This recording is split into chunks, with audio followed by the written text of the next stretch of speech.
Earlier this week, we reported that the government was debating deep cuts to the military.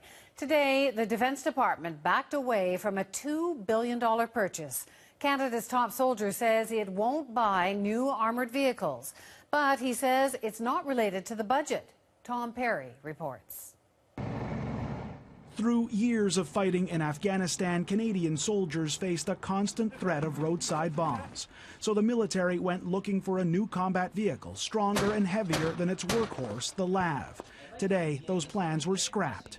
We've recommended to the Government of Canada not to proceed with the procurement process for the close combat vehicle.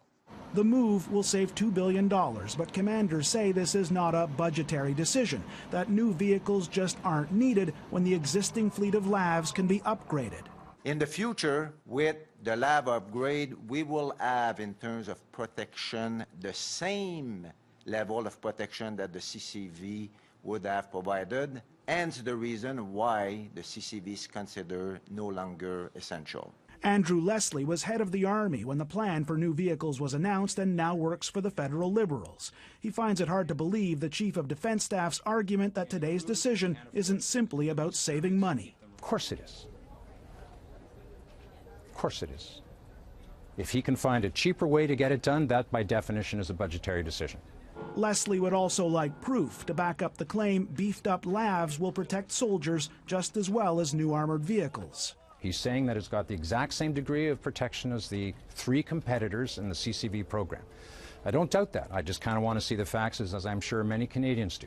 One company bidding on the contract today expressed astonishment at the military's assertion and said upgraded LAVs will not offer the same protection or mobility.